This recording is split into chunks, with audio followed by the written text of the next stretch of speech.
Hey, this is Greg, and welcome back to this final installment from this four-part programming series on how to code a classic Snake game.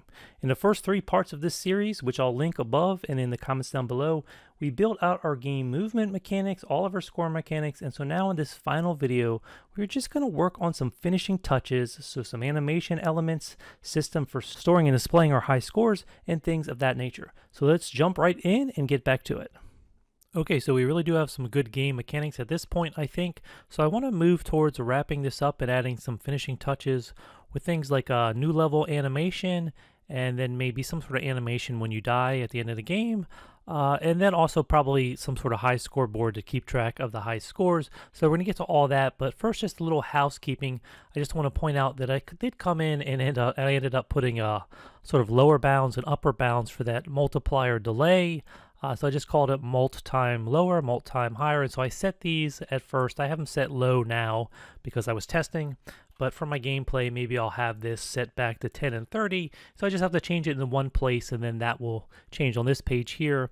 And then also over on my stage when I'm using this variable here, I'm again using right here that mult time lower and then mult time higher, just to control the delay before this multiplier will show up on screen. So a little housekeeping, I did that, and I also realized that I didn't have my multiplier bonus showing up exactly on that grid we set up because I wasn't subtracting half the grid cell size, so I've also added that code here at the end of that. Okay, but let's move on now and let's look at how we're going to build out some simple animations for when the player advances to a new level, and then also maybe an animation for when the snake dies at the end of the game, when you run into yourself or you run into a wall. And then we'll move on to building out a sort of a high scoreboard. Okay, so let's build out some sort of new level animation so the player gets some sort of visual cue when they've made a new level. So I think the easiest way is going to use a new sprite to do this. So I'm going to come in here and I'm going to paint a new sprite. And in this sprite, I'm basically just going to have some new level text. So I'll just grab my text tool and I'll come in here and I'm going to type maybe the words level up.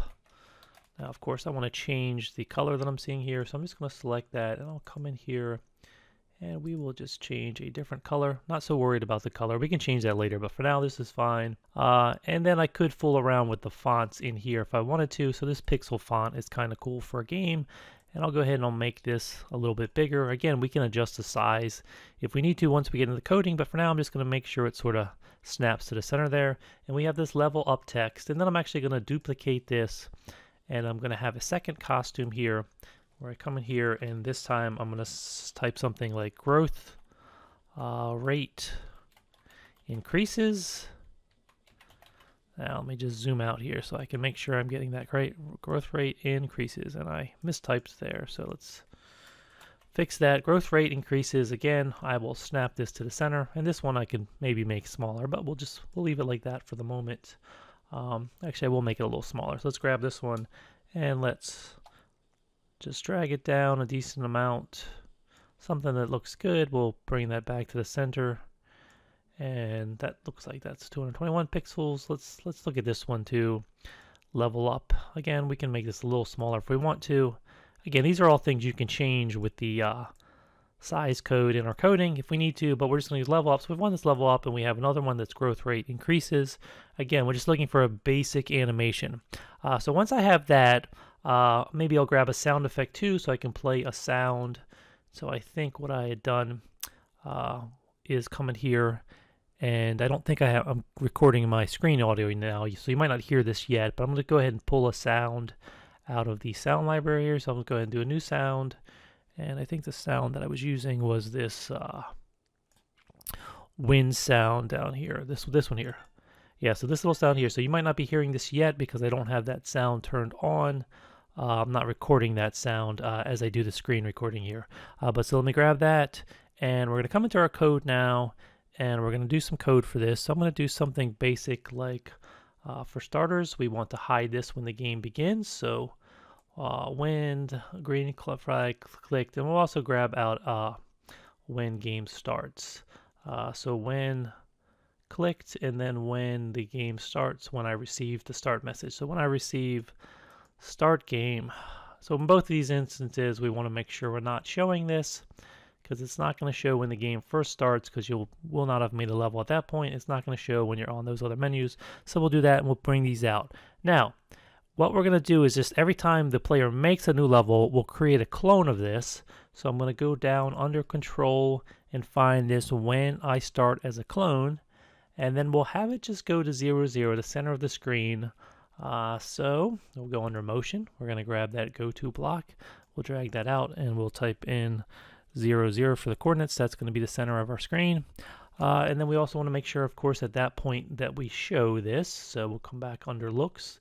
We'll grab that show block. We'll drag that out. And then what I want to do is just a basic animation. So I can do something like come under control and grab this repeat block. And you may remember we used that ghosting effect before, which is just sort of like an alpha effect, which changes the transparency. So if I come in here and I find this block here and I choose change and I change this to a ghost effect, and since I'm doing this 10 times, if I do this 10 times through each time through the loop, it's eventually going to get to 100. And at that point, when it gets to 100, you're no longer going to see it. So it's going to be as if it fades away. So it's going to have a little fade animation. And then also, I don't want this to just run really quickly. So I do want to have maybe just like a little wait block in here. It doesn't have to be super long, but let's like do 1/10 of a second. That way it'll be like a 1 second long animation to run through this loop. Okay, and then once it happens, then of course, maybe I want to start by playing that first level up. So if I do that, then before I start this loop, I should make sure it's on that first costume, because remember that first costume is the level up text. So costume 1, and then it's going to do that. And then once it goes through there, let's switch the costume to level 2. Then it's going to show the growth rate increases message. And then I'll do the same sort of fade effect. But since the ghost effect is now stored in the memory as 100 after it goes through this repeat loop, I first want to set it back to 100. So let's go set, or actually set it back to 0, because 0 would be no ghost effect, so you see it. So I'll set it back to 0, and then I'm just going to do another repeat loop again. I'm doing the same sort of thing, so I could actually copy this block here. So if I copy that block, let's try that again, duplicate that block. So switch costume to 2 here, set ghost effect to 0, then I'm going to go through that loop again, do the same sort of effect, and then of course once that is all done, then I'm totally done with this animation, so I want to go ahead and clear out this clone. So I'll go under control, I'll grab this delete clone. So if we just review the code here, we're making sure it doesn't show when it first game starts and when the green flag is clicked. Then we have these 2 costumes, one for growth rate increases, that's the second one, and the first costume is just a level up message. We have a little sound that we're going to attach to this as well. And then we're going to go ahead in the code here, and you see, so as soon as we level up, we'll have to broadcast some sort of message. So we'll have some message that starts all of this, but then when it does start, it's going to start as a clone. It's just going to do a simple fade out of the level up text, and then a simple fade out of the growth rate increases text. So obviously I made a mistake here. I did not mean to put these show blocks. Obviously I meant for those to be hide blocks. So let's just swap these out, because we obviously don't want to see it at this point. And then let's go into our code and make sure that we're triggering this, so we actually create a clone of this new sprite, which is called sprite 1, but I'm just going to call this game messages, because I could see the possibility of maybe using some other in-game messages, but for now we just have these 2, but we'll call it game messages anyways. And then let me just come onto my backdrop here, and let's see, we have some start games, we have some other things in here. If we remember, we set the level, let's see, when we receive start game, game flow, grid cell, current level to 1. So we set current level to 1 right here when we start game. And then we have this food counter, which also starts at 0. Now, as soon as the game starts, every time we eat food, right here, we're iterating the food counter by 1. So the food counter is constantly going up. And then forever we have this check within the game where if the food counter reaches a certain level, we set it back to 0 and we broadcast new level. So currently I have it making a level every time we eat a pellet. That's fine for now. We're going to change that in the actual gameplay, but for testing, this will make it really easy to see that animation right away. So we're going to broadcast new level. And of course, when we broadcast that new level, we also at that point want it to play that animation. So let's find where we have that when I receive new level. So here's where we're changing growth rate, we're changing the current level, and we also want to, at that point, create that clone. So we're going to come down here under this control, and we will create clone. So I'll drag this out, and we want it to be a clone of that game messages, and it's going to play that new level animation. So we're going to come in here, and now we can go ahead and test this. So let me just go full screen for a second here, and we will go ahead and hit the green flag, and we'll start this game. And as I go in here, as soon as I eat this, I should get that level up animation, level up, growth rate increases. I do it again, level up, growth rate increases. So a very simple animation. We could obviously improve that and make it even better, but that's the basic idea of creating a basic level up animation, letting the player know whenever they make a level, letting them know they've advanced to a new level, and letting them know that that growth rate is going to increase. Okay, so I noticed that we weren't yet triggering that sound that we had to play when the new level occurs. So we'll come back here and wander here, and we'll see when I start this clone, I haven't played that new sound. And of course we could also put it here, and we could also just put it back where we were, which might make more sense. So when I receive new level, that's when we want to play that sound. Now I had imported the sound on the other sprite, and so you need to have the sound on the sprite you're going to play it on. So let's say I was going to play it here. So I'll come under this sound menu here, and let me just go back in under sound. We're going to just add a new sound here. So choose a sound. It was at the bottom. It was that sound called win. And so right here, this sound right here. So we're just going to choose that one. Now we have this win sound on this sprite. And so now in here, when I receive new level, we're going to play that sound. So we're just going to come under sounds, and we'll play sound win until done. So we'll put that right there on the new level. So that should now play when we make a new level.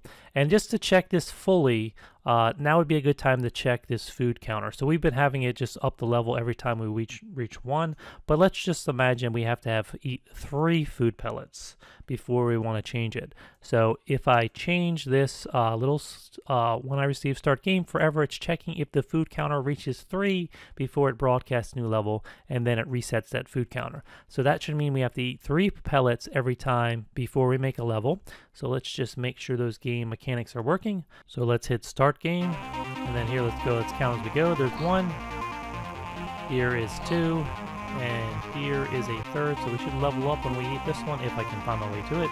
So there we go. So yes, we do get level up, and we get that level up, growth rate increases. Now there was a bit of a delay there, and I think it's because of that play sound. It says play sound until done, so it doesn't play the other level up animation until after that sound is played. So I think I actually want to change the position of that. So again, the 1, 2, 3. So if you listen, it plays the sound, and then waits until the sound is done, and then it plays that level up animation. Okay, so here's that block I was talking about, play sound win until done. So when you have this block here, it actually means it's going to play the whole sound until done before it progresses in your code. And that is not what I want in this instance. So I have a couple options. I could take this whole block here and of course just move this to the bottom of the block. And then since there's nothing happening in this code block after this, I'm not going to cause any code delaying in my script here. However, it is something to be careful of, because sometimes that delay could throw off what you expect to happen, or result in a delay that sort of throws off your game flow. So you got to be careful when you're using those. Again, this one here, this play sound bonk, that's at the end of a code block, so it's not going to do anything. But these ones that occur at the top of a code block or within a code block, you do have to be careful. So I think what I actually should have done is I should have had it at the bottom, or I should have used this start sound block. So I'm actually going to try the start sound block, and I'm actually going to go over here and take this one out too, and play sound chomp. So I'm going to replace that with start sound chomp, just because it still will play the whole sound, but what it's not going to do is have that delay. So let's try that there. We're going to do that. We have that. So let's test this new code, and we should get that animation now basically at the same time as the sound effect, because we no longer have that delay. So let's go ahead, go full screen. We'll play this, and we'll run a little test. So here we go. Remember, I have it set to I have to eat 3. There's 1. There's 2. Oops, and I couldn't make it to 3 because I ran back over myself. So let's try that again. 1, 2, 3. Okay, so you notice now we get it all at the same time. The whole sound still plays, but it no longer waits for that sound to finish before it continues running the code. So that's just an important thing to remember about that play sound block. Sometimes you just want to use that start sound block. If you do use that play sound until done block, if you do use a block like this, make sure that you do want that delay to occur, and it's going to delay and change the sort of timing of the code that comes below it. So that is something important to remember. You have all these different custom blocks here within Scratch, and you really have to understand how they are acting and how that might change your code flow. Okay, I know that I also want to add a simple animation at the end of the game, and more specifically, I want something to happen to sort of all those body segments that the snake has accumulated. So maybe even something as simple as them falling off the screen. So let's think about the mechanics of that and how we want to code that out. So if you remember, we have the head of our snake, and the head of our snake moves along, and every time it's going through this move script and move snake script, and at the bottom of that it broadcasts this move snake message. And our snake body, all of our clones of our snake body, they're all going to receive that move snake broadcast, and then they're going to iterate that index, which lets them move to the next array of positions where the snake has been, and so it's going to move along and follow the snake. So this is where we're going to want to change something if we want to change the way those body segments are moving. Now you also remember we have this game flow variable, and at the start of the game, we're setting game flow to 0. That's sort of the start screen. And then when we go into gameplay, that becomes 1. And then at the end of the game here, we set that game flow to 2. So we can use that in coordination with what our movement blocks are doing there to control the body segments and what they are doing. So this game flow is going to be a key variable for part of this. So if we just go over to the snake body now, we also have to remember that we did set up this when I receive endgame, we stop all these scripts. So if we immediately stop this as soon as we get that endgame message and game flow is set to 2, then we're not going to be able to run an animation here. So for the moment, I'm going to undo this because we may not keep this. So then I'm going to come up here, and where I have this when I receive move snake, basically I want to check to see if we're still in game or not. So what I'm going to do is I'm going to grab this if then block, if then else, and in the part up here, I'm going to say if game flow. So let me just grab this equals first, and then I'll grab this game flow variable, and we'll set this to 2. And if this game flow equals to 2, that's going to be the end of the game and we can do something. Otherwise, we want it to just fire and continue to move as normal. So in the else section, we're just going to put that normally, and then we're going to put this up here. Now we haven't added any code up here, but we've taken this out of here. So effectively what this change should do with us taking this stop and getting rid of this stop that we had built in at the end of the game, when the game flow becomes 2 and it receives the move snake message, it should no longer move the snake. They should just stop on screen. So let's just start to see if that part is working. So we'll go ahead and we'll hit play, and we'll hit start game. And I'll start moving around here, and I'll eat something so we can see a few body segments grow. And then once I have a few, I'm just going to run backwards into myself, and we'll notice that yes, it did work. These just stop on screen. But again, what I want to have happen is I want them to sort of fall off the screen. So what sort of script would I add to just have these go into some sort of simple animation? Well, let's set something up for that now. Okay, so to do this, I'm going to make use of a new variable, which I'm going to call acceleration. So I'm just going to come here under my variables, and I'm going to make a variable, and we'll do this one for just this sprite only. And we'll call this acceleration. So acceleration, and we'll click OK. And then what we're going to do is right here inside this game flow equals 2, we're just going to start by setting acceleration to 10, okay? And so we're going to set that to 10. And then what I'm going to do is I'm going to grab a repeat block under control, and so I'm going to go repeat until, and I'm going to drag this below. Now, I want this item to fall off the screen. So if you remember the coordinate system for our stage here, it goes 360 pixels. So it goes from 180 to minus 180. So I want this to repeat until the Y position of this particular clone is less than 180. So what I'm going to do is I'm going to come in here under these operators, and I'll grab this less than, and then remember you can always get the position of a sprite under this motion, you have these X and Y position blocks. So repeat until Y position is less than, and actually we want it to be less than minus 180, right? That's going to be the bottom of the screen. So less than minus 180. And so then what I'm going to do is every time through this loop here, let me just drag it up so I have a little bit more room. Every time through this loop, I'm going to change the Y position of this particular clone, so this particular body segment. So here's change X, here's change Y. And what am I going to change it by? I'm going to change it by that variable we just set up, acceleration. So since I'm changing it by 10 initially, when this first starts, it's actually going to mean that the block starts to fly up on the screen, because the first time through this loop, it's going to go 10 pixels right towards the top of the screen.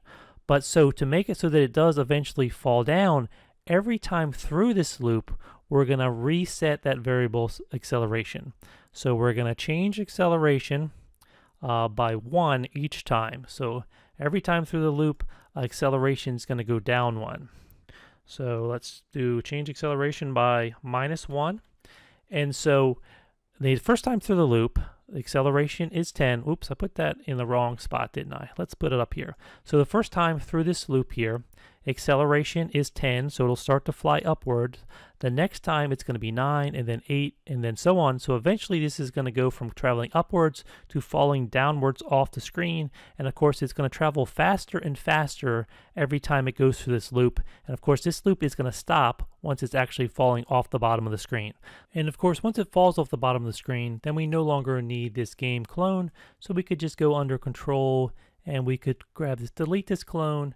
And so after it gets out of this repeat loop, it should be off the screen, and we can add this delete clone block there. Now we're just about ready to test this, but I can think of one other thing that might mess this up. So this is reliant upon it receiving the move snake message, which comes from the head here, and it comes after this move snake block runs here. So at the very bottom of that, when the snake head moves, it fires that broadcast move snake. However, we also have this sprite affected by that end game message, and we have all this stop all this other scripts as soon as it receives this end game. So I think this could fire first and prevent this from firing and even getting to this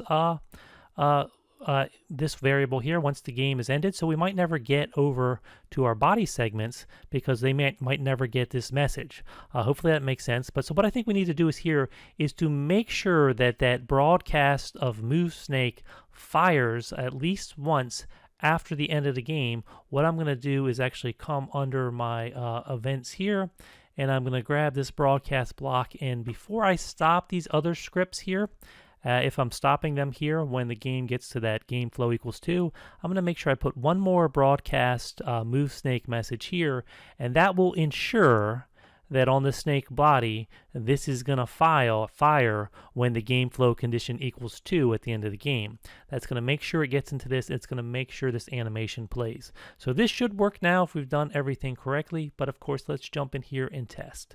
So we're going to go ahead and we're going to reset this, hit start game, and we'll go ahead and we'll go through here, and I'm going to eat a few of these so I have some body segments to watch. And then once I do, I'll just try to go backwards into myself, and then boom, we see they do fall off the screen, and they disappear off the bottom of the screen. So everything appears to be working. So that's just a simple animation for the end game. Now I can see a few elements in here. I want to turn off this variable. I want to clean up some of these other things that show up and are still there at the end of the game. So we might add a little bit to this end of the game animation. But basically now I think we have all the basic game elements that we want within here working that should make a really cool game. Okay, we have a pretty cool game working now, and I certainly could continue to add more game elements like this. That can be a fun thing, but this has been a long tutorial, so I want to wrap this up now. And the last thing I'm going to do is I'm going to come up with a way for us to store and display high scores at the end of the game, because that's always a nice game element, and then we'll test the final game once we have that working. So first thing we want to do is come up with a way to keep track of high scores. Now this is something that a lot of times will stumble people that are working in Scratch, because usually people working in Scratch are relatively new to coding, But if we take advantage of lists, it's not really going to be that hard to do. But let's look at how we might set this up and implement this. So I'm going to come over to the stage, and what I'm going to do is I'm going to create 3 new lists. And we've seen how valuable lists can be because we're using those in this game to keep track of the position of the snake constantly, and then use that so we can relatively position all our body segments. Well, we're going to use lists again, and we're going to use them this time to keep track of the player names, the high scores, and then be able to have that populate in sort of a top down from high score to low score, and then also make sure that it never goes beyond 10. We're going to show top 10 high scores, but we're not going to show anything beyond that. Okay, so we're going to start by creating 3 lists because we're going to maintain all of this with 3 lists. You could do this with like 1 list, but it's going to be easier, I think, coding wise if we separate it out.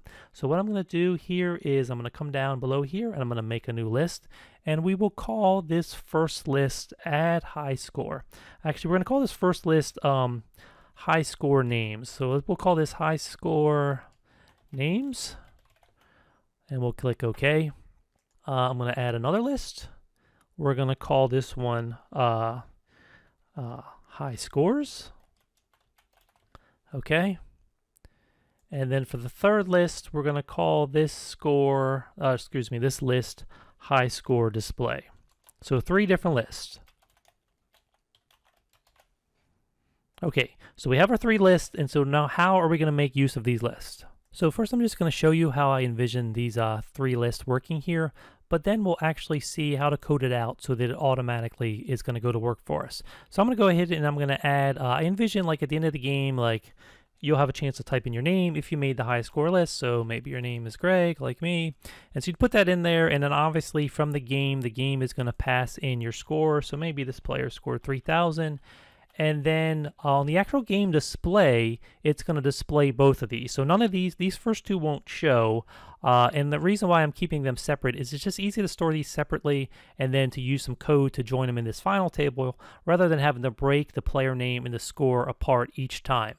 So in here, this one would end up showing on screen.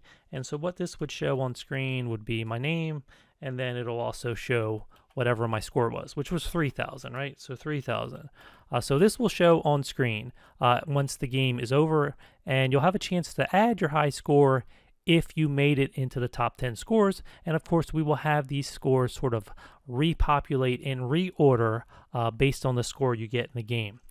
So to test this out and to have some data to work with, I'm going to go ahead and populate a few scores in here. But so let me just go ahead, and this list I'm not going to worry about so much. But so in here, I'm just going to type out a few new values, and I'm just going to use simple letters just to make this really easy. So 3, E, F, G, H, I. Okay, so we have through I, and then I'll just change, the first one is fine, Greg, and that's fine. And then for the scores themselves, I'm going to just set this to 1. Actually, this would be the top score, so 10, and then we'll add another one, 9 plus 8 plus 7 plus 6 plus 5. I actually can hit enter when I'm entering data here. 4, 3, 4, 3, 2, 1. So you're going to end up with something like this, and of course I added an 11th one here, which if the 11th one gets added in the game, it's not going to allow it to stay. It's going to trim it off there. So we're never going to have more than 10 player names and 10 scores. And of course, some of these will get displaced as players score higher, and then eventually we'll just have it display it on screen. You're not actually going to see the 2 tables here. You're just going to see this final display list, okay? So let's see how we're going to code this out now. So to build all this out, I'm going to use some custom blocks, some functions, if you will, or sets of instructions that I'm going to run at the end of the game. And what they're going to do is they're going to see if the player's score fits anywhere into this high score list. And then if it does fit in here somewhere, it's going to adjust the other scores accordingly, and it's going to trim the list down to 10. But to make sure we understand how this is going to work, we have to understand how some of the existing blocks work here. So I'm going to grab out this insert thing at 1. So this is the position where you're going to insert it. This is what you're inserting, the position you're going to insert it, and then we're going to choose the list. So I'm going to go into this just high score list here so we can see high scores right here, and I'm going to make this a little bit bigger here just so we can see. So if I get on the bottom corner, it's going to let me drag this out. So that way we can see. So I'm going to insert something at position 4. Now at position 4, we see the score 7. But so if I insert, and we'll just call this test, it doesn't matter what score I put in here for now. If I insert test at position 4 of high scores, what's going to happen to the 7? Is it going to overwrite the 7? Well, let's try this. We can try this by just clicking on this block, and we can see what it actually did was at index 4, it put test, and then it shifted everything else down. So the 7 used to be in position 4, but now it's in position 5. The 6 used to be in 5, but now it's in position 4. But above where we inserted, all of these stay the same. 10 had an index of 1 before. 9 was in position 2, it still is, and so on. So that's going to be very important to know, because we're going to use this information to make sure we correctly sort of manage these lists. So I'll go ahead and zap this test because we don't need that for now. But now that we understand how this insert block works, I'm going to start to build out my first custom block and a set of instructions that's going to help us here add these high scores. So I'm going to come in here and I will find make a block. And so I'm going to make a block, and I'm going to pass the variable score from our game to this. So I'm going to have to add an input here. First of all, I'll just call this one add score. That's what we're going to call this. So add score. And then we want to give it an input. So I'll click this input here, and I'm just going to type score because that's what we're passing to it. We're passing it that score that we have in the game. So I'll go ahead and click OK. So when I click OK, now I have this add score block here. And of course, I have to define what that is. So somewhere in here, there it is, it put this define add score. So underneath here, this is where I actually am going to write out the set of instructions. And then this add score is when I use this block somewhere in my game, and then it's actually going to run this set of instructions. And I'm going to use this at the end of the game. But for now, let's come up with the instructions we're gonna add in here. So what I need to do is, if I have a list of high scores that are ordered already, I need to basically have it step through the list and figure out where in that list that the new score is going to go. So how are we going to do that? So the first thing I'm going to do is I'm just going to come under variables, and I'm just going to create a new variable, and we'll just call this variable A and click OK. And what I'm going to do is at the very beginning of this, I'm going to just set that new variable A to 1. Next, I'll just come under my control blocks, and I'll grab that repeat block. And so what I'm going to do is, where is that repeat block? Why can I not see it? Here it is right here. So this repeat. But instead of repeat 10, I want it to go through the whole list here. So I want to repeat the length of high scores. So if I remember under my variables and I can get down to my list, I have this length of. So I'll repeat length of high scores. So this means it's going to go through and it's going to repeat 10 times. If I have 10 in here, if I had more than 10, it would repeat more than 10 times. But if we keep this at 10, it should repeat 10 times. So repeat a length of high scores. And what I want to do is, as I go through this loop, I want to check if the player's score is greater than the scores that currently exist in this high score list. Now with that in mind, remember that we're keeping track of score with this global score variable. So when I end up calling this block, I'm going to pass it this score variable here, which then this score here is going to take on that value of score. So we're passing in this score value, and then we're going to have this local variable now within this function here. All these blocks are going to be able to access that score. So what I want to do is I'm going to grab an if block here. So come under my control statements here, and I will grab this if block right here, this one here, and I'm going to drag that down into my repeat loop, and I want to check if the player score is greater than the existing score. So what I will do is I will come in here under operators, and actually we could do greater than or equal to, I think, but we'll just do greater than. So we'll just grab down this greater here, greater, and so we're going to use this score here, right? If the score which we're passing in is greater than the player's score. Now, what we're doing is we need to check all these scores stepwise as we go through this list. So I'm going to need to check the different position slots here within the high score list, and that's where we're going to take advantage of this A variable I've set up. So what I want to do is then come under the variable blocks down to this, and so then you have this item, and so I want to make sure it's greater than item. And this is where we're going to use that A variable. So here's this variable A. And when we first start in the first step through here, it's going to be A set to 1. So if score is greater than item A of, and let's make sure we pull high scores. And so item A of high scores. So that's another way of saying item 1 of high scores. So the first time through this loop here, it's checking to see if the player's score is greater than 10. Now, we're going to be storing the top 10 high scores in this list. So if this ever resolves to true, then the player currently playing the game, they have a score that is in the top 10 scores, so we want to give them a chance to add their name and be added to the high score list. So we have to accept their name as a user input. So then what we're going to do is we're going to come under sensing here, and we're going to use this ask, what is your name? And actually we can make this a little bit better here, so let's just come in here and let's just say something like, you've made the high score list, exclamation point, and then we'll do something like enter your name, and we'll do a little colon. And so then it's asking for the user input. So then this script is going to pause because it's ask and wait. And so then what happens is it pauses until it accepts the user input.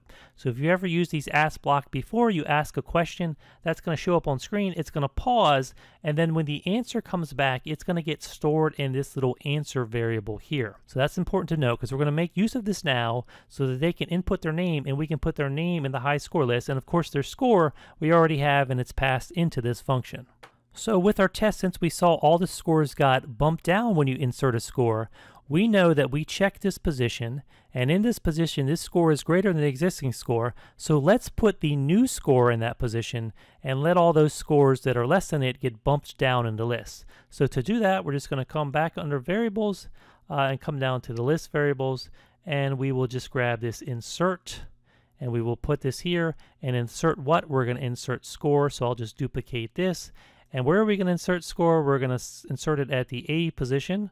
So, excuse me, that did not work. Let's try this again. I'm just trying to duplicate this block. So we're going to insert at the A position of high scores.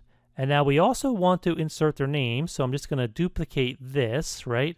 And so remember, the name is going to now be represented by that answer because we just asked for it and got that input back. And so we're going to insert answer at A of high score names. So we're using this one little function here, this one little custom block to go through and update these first two tables. So it's checking the high score values, it's checking the current score against those values. When it finds that it's greater than 1, it's going to go ahead and insert this new value. So if I found like a score, let's just say I had a score of 7.5, then it would check this 7 here. It would say, yes, it's greater than 7. So it's going to put it at position 4, and 7 and all these other values will get pushed down. And so then we're also going to update the name by accepting the name of the player. And if we do that, then we no longer need to continue through this list. And the rest of it, once we'll have 11 values, right? We'll have an extra value. And so I want to trim this also, but I'm going to handle that trim with a different custom block here. So if this actually happens here, we want to stop this script. So if you go under your control here, we're going to use this stop this script, and we'll drag that out. And so if all this happens here and we make it down here, then we want to stop this script because there's no need for it to continue to check through, step through and check against these other scores because I've already found the position it belongs in and I've already inserted it into the list. So that's why we're going to have this stop script right here. Now, if it isn't greater, if this player score isn't greater than that item in the list, we want it to go back up to the top here. But before we do that, we want to iterate this A variable so it goes ahead and it checks the next item in the score. So at the bottom of all of this here, before we go back up to the top of the list, we'll just use a set A, and we'll set A. So let's do variables and change A by 1. So we want this to be just outside of that if block, but within the repeat block. So if the score is greater, then it sets the score, it stops the script. But if it's not greater, it needs to continue to go through this list, check all the scores. So we're going to change A by 1. So A the first time is 1, but the second time we go through this loop, it'll be 2. So it'll now be checking the second score. Okay, so the one additional thing I can think that we need here at the end, I just put some dummy scores in here to start, but you can imagine when you first launch this high score system, you wouldn't actually have any high scores in here yet. So this is repeating the length of high scores, but if you don't have any high scores, none of this code is going to run. Or maybe you have 4 high scores, but then you still want to be able to add the high score so you can build that list to 10. So we need something under here. So let's run another if check to see if the length of high scores here was less than 10. So in other words, it's going to go through this, but if there aren't any high scores in there yet, it's not going to go through this at all. So we're just going to put an if block underneath all of this. And so we'll call this if, and then we're going to check again to see if the length of high scores. So I'll just duplicate this, and I'm going to just check to see if the length of high scores is less than 10. So I'll grab my less than operator. And so if length of high scores is less than 10. Whoops, I hit the wrong key there. Let's try that. I don't want to hit the F1 key, but I want to hit the 1 key. So if length of high scores is less than 10. So then if it's less than 10, they've automatically made the high score list because we want to populate it up to 10, and so they're automatically going to make it into the list. So I'm going to right click and copy this block, and I'll just come down here and do paste. So I've pasted this block, which it's tried to paste off the screen, but there we go. So we're automatically going to ask this question again. And then of course now we want to add the item. And so I don't even have to worry about position now because I've gone through this list. If there were scores and there were 5 scores, I went through all of them and it never met the condition, because if it had, it would have stopped this script, it would have exited out of this. But I know I met the condition, so I know any score can just be populated at the bottom. So I don't even have to conclude what position, I just need to add it to the list. So I'm going to add thing to high score display. Actually, we're going to add thing to high score names, and we're going to also add, let's duplicate this, and we're also going to add it to the other table, the high scores. So high score names, and so this name is just going to be the answer that we got right here. So once again, we'll go under sensing and we'll grab that answer block, and so we're going to add the answer, and otherwise we're going to add the score. So this should cover everything. So if there are 10 scores, it's going through them. If there are 5 scores, it's going through them. For some reason, it went through 5 scores and it never qualified. It would still check down here to say, hey, this is just going to go into 6th position. So we're going to get the name, and we're just going to put the answer, and we're going to put the score, and we're going to put them into these tables. So this should handle the whole adding a score in the appropriate position to the high score list if it deserves to be added there. We just have to remember that coming out of this now, if we did have 10 scores and we added a score, we now have 11 scores, so we'll then need to trim our list by 1 to get it back to where we want it to be. So to keep that separate and organized, we're just going to create another custom block, and we'll make this block, and we'll call this one trim high scores. And it doesn't need to accept an input now, so we're just going to do trim high scores, and we'll go ahead and click OK. And what we want to do is just run a check and see if there are more than 10 high scores. If so, we're going to delete those extra scores. So what I will do is I'll use this same A variable here. So I'm just going to start, and I'm going to set A to 11 because we know we never want anything in the 11th position. And then I'll grab a repeat loop here. So I'm going to go repeat until, and we're going to repeat this until our list is not longer than 11. So let's see. So I will come in under operators here, and I'm going to grab this less than, and we're going to come back under my blocks here. Not under my block, excuse me, under variables, and then down below that we have these ones here, and we want to find this length here. And so we're going to use the length of, and these two should be the same. High scores and high score name should have the same number of values. So we're just going to make sure that the length of high scores is less than 11. So repeat, actually I don't want this repeat block, do I? I want a repeat until. So let me jump back in here. And I'm going to repeat until the length of high scores is less than 11. That means at most we can have 10 values. And so every time through here, I just wanted to delete whatever is in that 11th position. And because of this score list here, things should be added in order. Things should be in the appropriate order. So whatever's in that bottom position should be the lowest score. So I'll just come back to my variable blocks down here, and I'm going to find this delete high score display, and I'm going to drag this out, and we're going to duplicate that. And what we're going to do is we want to delete A, so whatever is in the 11th position. You know what? I don't even need this variable here, right? Because all I have to do is use an 11 here. So 11, 11, And what am I going to delete? I'm going to delete it from high score names, and I'm going to delete it from high scores. So it's going to continue to repeat through here and delete anything as long as the length of high scores is greater than 11. So in other words, it's repeat until length of high scores is less than 11. So it's going to repeat this until the length of our list is 10, right? So this is going to work, and this should make sure that we have our scores added and now our scores trimmed so that we're only having the top 10 high scores in the list. Now the last part of this is just a custom block here to actually build the combination of these two, the name and the score that I'm going to show on screen. So we're just going to come in under my blocks and we'll make one more, and I will call this one high score display, or we can actually call it build high score display, since that's what we're doing. It doesn't really matter if these are capitalized or not. In certain programming languages, it would be very important what the case is here, but it's not going to matter in this case unless I have something else similarly named. So build high score display, that's fine. It's not going to take an input, so I'll go ahead and click OK, and then I'll bring this down here. And so what I'm going to do with this is I'm just going to start, I'm going to clear it out. Whatever it was before, if anything exists in this, I want to clear it out. So I'm going to go under variables, and we're going to make sure that we delete all of this current thing. And so this is going to be the high score display. So delete all of high score display. Now I just want to go ahead and step through the existing list of scores and names and put them together to create the name plus the score all in one list here.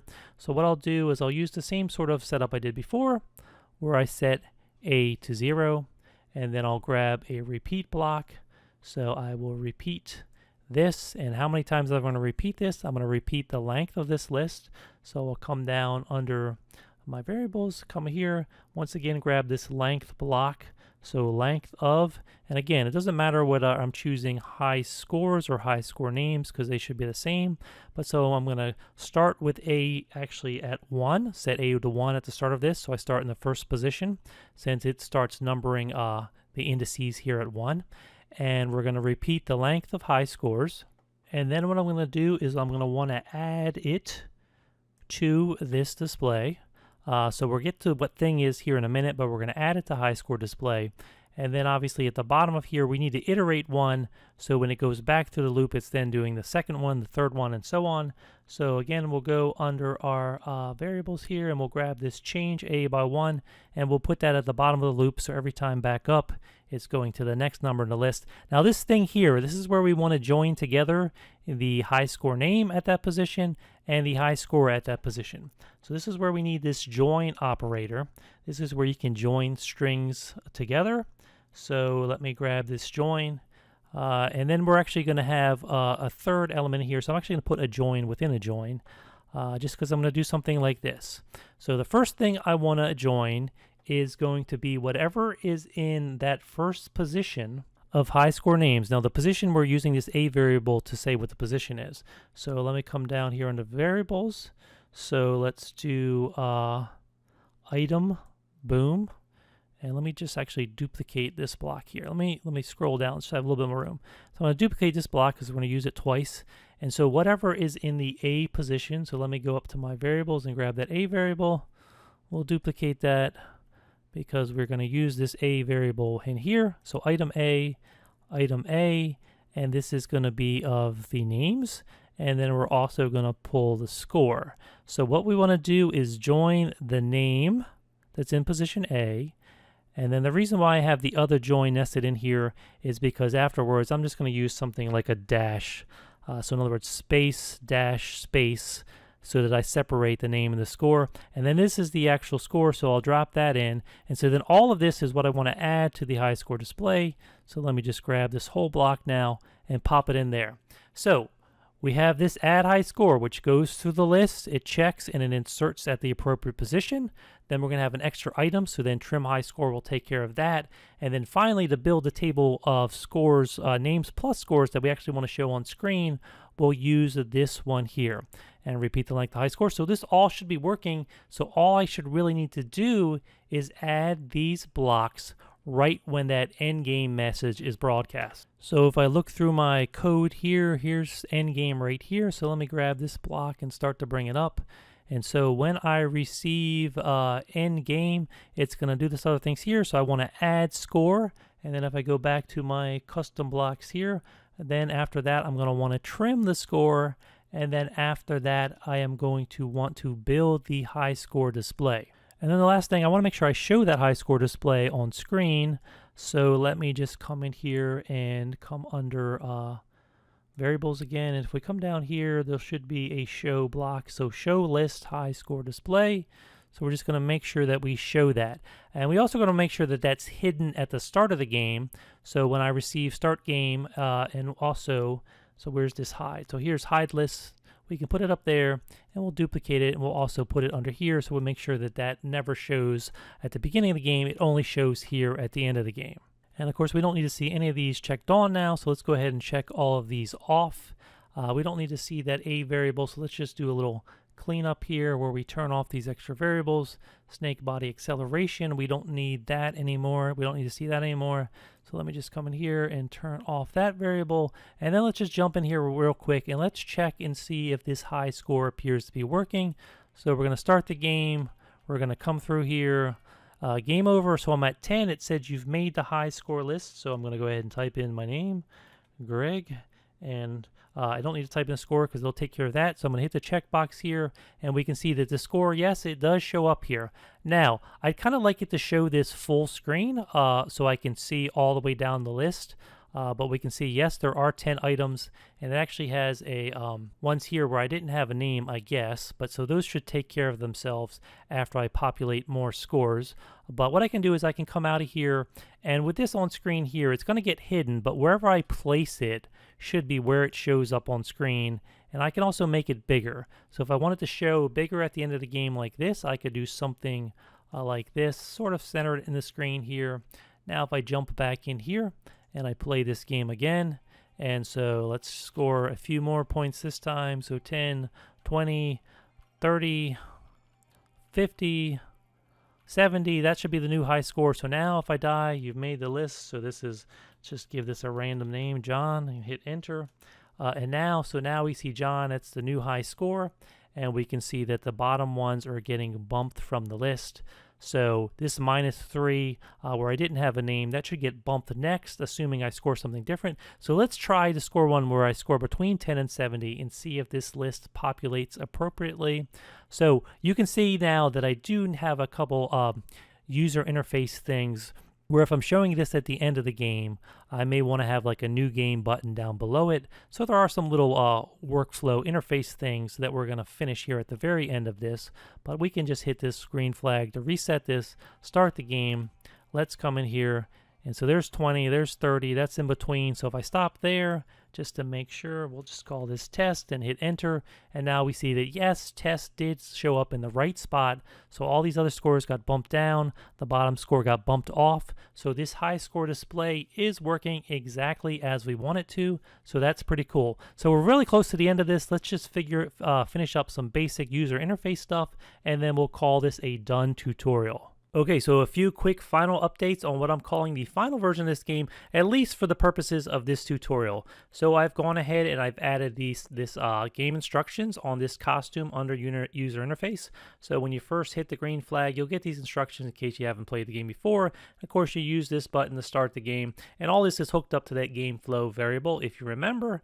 And then for the game over costume, I added a play again button, and once again, using that game flow variable, I have it so when you hit this, it takes it back to game flow of 1. So once again, you're starting the game and the game restarts. So we went over that before. I won't cover that again. So I think all we need to do now is take this game for a spin. So I'll go ahead and jump in here now, and let's go ahead and play a test game.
Okay, so that really was fun.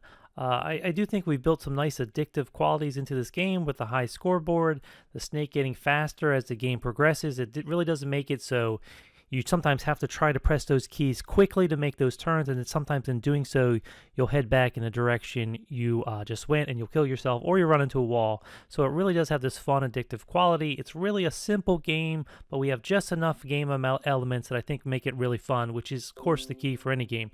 Now, I could add more and more to this, and I have some other ideas I may try to implement at some point, but for now, I'm going to call this completed, at least in the terms of this tutorial, and I will try to share this game on MIT Scratch. So if you want to check it out, if you want to play it, if you want to remix it and get access to the code, learn more from the code, and then make some of your own tweaks to the game, or you can follow this tutorial and create it from scratch. But either way, I will try to share it. Thanks so much for watching. If you've learned anything from this, if you found it at all helpful, please hit the like and subscribe button below. I hope to do more Scratch and more programming tutorials like this. So if that's sort of your sort of thing, again, subscribe below.